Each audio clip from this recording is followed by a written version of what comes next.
Bismillahirrahmanirrahim. Assalamualaikum warahmatullahi wabarakatuh. Halo Sobat Psikologi, pada kesempatan kali ini saya akan menyampaikan materi terkait dengan penalaran pada lansia. Sebelumnya, perkenalkan nama saya Nur Afifah dengan NIM 23070160044. Yuk kita simak materinya bersama-sama. Baik, memasuki materi yang pertama ini berkaitan dengan penalaran pada lansia. Sebelumnya aku mau tanya nih kepada audiens semua. Kira-kira kalian udah nggak asing ya dengan istilah dengan penalaran? Kira-kira apa sih penalaran itu? Nah, penalaran adalah kemampuan seseorang dalam berpikir logis, menganalisis, dan memahami informasi. Selanjutnya, penalaran pada lansia menurut Aziza pada tahun 2011, yaitu kemampuan penalaran pada lansia akan mengalami penurunan seiring bertambahnya usia. Hal ini dapat dipengaruhi oleh penurunan pada konsentrasi dan fungsi pendengarannya. Jadi, semakin tua seseorang, maka permasalahan yang dihadapi tentunya semakin banyak. Tetapi pada lansia, pemecahan masalah dapat dengan mudah diselesaikan ketika mereka masih seusia dengan kita, masih muda. Penurunan daya penalaran dapat menjadi salah satu hambatan dalam pemecahan masalah pada lansia. Mereka akan lebih lamban dan memerlukan waktu yang lebih lama dalam pemecahan masalah dan pengambilan keputusan.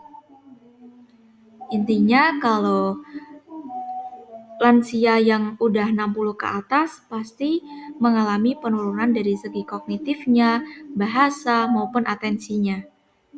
Selanjutnya, aku mau tanya nih, mengapa penalaran lansia menjadi penting? Kira-kira kenapa teman-teman? Yuk kita simak yuk berikut dari materi selanjutnya. Nah, berikut ini adalah jawaban dari pertanyaan yang tadi ya. Mengapa penalaran pada lansia menjadi penting? Nah, jawabannya karena kondisi kognitif lansia yang semakin berkurang. Lansia mengalami penurunan fungsi kognitif yang dapat mengakibatkan gangguan dalam berbagai aspek, seperti atensi atau perhatian. Lansia lebih mudah teralihkan. Terus selanjutnya ada bahasa. Bahasa pada lansia ini juga akan kesulitan dalam memahami dan menyusun kata-kata. Nggak seperti waktu yang masih muda seperti kita ya, kayak masih bisa berpikir kritis, masih bisa menyusun dan memahami kata-kata dengan baik dan sempurna. Kalau pada lansia udah mengalami penurunan. Dan yang terakhir itu ada memori. Memori yaitu pada lansia ini akan mudah lupa akan informasi atau kejadian baru. Nah, dampak negatifnya jika tidak diperhatikan yaitu jika tidak dilatih, lansia bisa mengalami demensia atau gangguan berpikir yang lebih serius. Baik, selanjutnya yaitu perubahan kognitif pada lansia. Yang pertama, penurunan kecepatan pemrosesan informasi. Jadi lansia itu cenderung memerlukan lebih banyak waktu untuk memahami dan menanggapi informasi baru dibandingkan orang yang lebih muda. Hal itu terjadi karena proses kognitif lansia itu melambat seiring dengan penuaan otak. Misalnya nih, ada kakek-kakek yang setiap pagi tuh suka membaca koran. Namun pada akhir-akhir ini, si kakek ini kayak merasa kesulitan memahami berita yang secara rinci dan membutuhkan waktu yang lebih lama untuk mencerna isi koran yang sudah kakek baca tadi. Yang selanjutnya yaitu berkurangnya fleksibilitas berpikir. Jadi, lansia mungkin mengalami kesulitan dalam berpindah dari satu konsep ke konsep lain atau menyesuaikan diri dengan informasi yang baru. Lansia itu lebih cenderung bertahan pada cara berpikir yang sudah mereka kenal. Misalnya, ada nenek-nenek atau lansia yang zaman now gitu ya. Nah, masih menggunakan ponsel lama dan menolak menggunakan smartphone karena kayak merasa sulit beradaptasi dengan teknologi-teknologi yang baru gitu. Misalnya kayak ada anak-anaknya atau cucu-cucunya itu mengajarkan cara eee, menggunakan WhatsApp. Nah, si kakek-kakek atau si nenek-nenek ini kayak udah merasa bingung dan enggan kayak mencobanya gitu. Terus yang ketiga, kesulitan dalam mempelajari hal baru. Nah, daya ingat dan kemampuan belajar juga menurun, sehingga lansia itu lebih sulit menerima informasi baru atau menguasai keterampilan baru dibandingkan ketika mereka masih seusia kayak kita, masih muda. Nah, misalnya kayak tadi ya, udah dibelikan HP baru misal sama cucunya maupun sama anaknya. Nah, udah diajarin nih bagaimana caranya mengetik pesan di WhatsApp, diajari bagaimana langkah-langkahnya. Nah, meskipun udah diajarin beberapa kali, nah lansia ini tetap masih merasa kesulitan dan harus mencatat atau melihat setiap kali ingin mengirim pesan yang sudah diajarkan cucunya atau anak-anaknya tadi. Oke, yang selanjutnya yang keempat atau yang terakhir yaitu gangguan memori jangka pendek. Nah, lansia juga sering mengalami kesulitan dalam mengingat informasi baru yang diperoleh. Misalnya nih, ini sering kali ya kalau kalian punya eh, nenek-nenek atau kakek-kakek di rumah, pasti kayak ketika meletakkan kacamata nih, meletakkan kacamatanya atau barang-barang kecil lainnya. Nah, lansia ini juga sering kayak bertanya hal yang sama berulang kali dalam percakapan kayak di mana ya tadi aku meletakkan kacamatanya kayak gitu. Jadi seiring bertambahnya usia, lansia ini juga kayak kesulitan dalam mengingat informasi baru yang mereka peroleh. Selanjutnya yaitu ada jenis penalaran pada lansia. Yang pertama ada penalaran induktif. Penalaran induktif ini menarik kesimpulan berdasarkan pola atau pengalaman sebelumnya. Misalkan, ada seorang kakek melihat bahwa setiap kali ia makan makanan manis, kadar gula darahnya tuh naik. Nah, dari pengalaman ini, si kakek menyimpulkan bahwa, oh iya, makanan manis itu dapat menyebabkan kenaikan gula darahku, kayak gitu. Terus yang kedua, ada penalaran deduktif. Penalaran deduktif ini menggunakan prinsip umum untuk menghasilkan kesimpulan spesifik.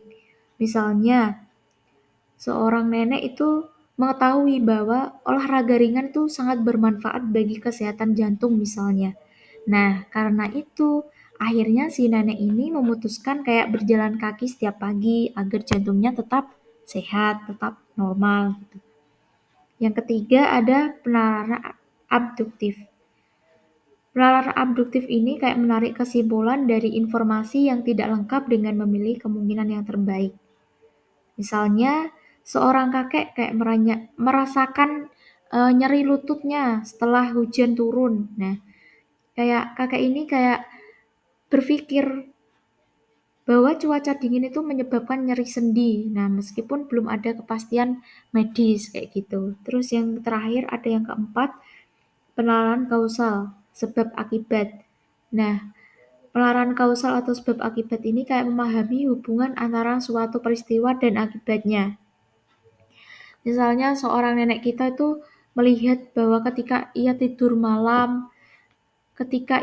larut malam, terus keesokan harinya si nenek ini kayak merasa lemas. Nah, dari rasa lemas tersebut, nenek dapat menyimpulkan ya bahwa kurang tidur itu menyebabkan tubuhnya menjadi lemas. Selanjutnya ada faktor yang mempengaruhi penalaran pada lansia. Yang pertama, faktor biologis. Faktor biologis ini kayak menurunnya fungsi otak dan perubahan hormon. Jadi, seiring bertambahnya usia, fungsi otak mengalami penurunan, termasuk daya ingat, konsentrasi, dan kecepatan berpikir. Perubahan hormon juga berpengaruh loh, seperti menurunnya hormon estrogen dan testosteron yang dapat mempengaruhi fungsi kognitif. Yang kedua, faktor psikologis, stres, kecemasan, dan kepercayaan diri. Jadi, perasaan stres, kecemasan, dan kurangnya rasa percaya diri itu dapat juga menghambat kemampuan berpikir jernih. Kondisi psikologis yang tidak stabil juga bisa menyebabkan gangguan kognitif atau bahkan depresi. Terus yang ketiga ada faktor sosial, interaksi sosial dan stimulasi mental.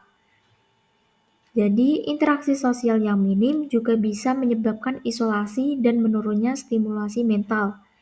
Nah, dan kegiatan sosial juga dapat membantu menjaga fungsi otak agar tetap aktif dan mengurangi risiko dari gangguan kognitif.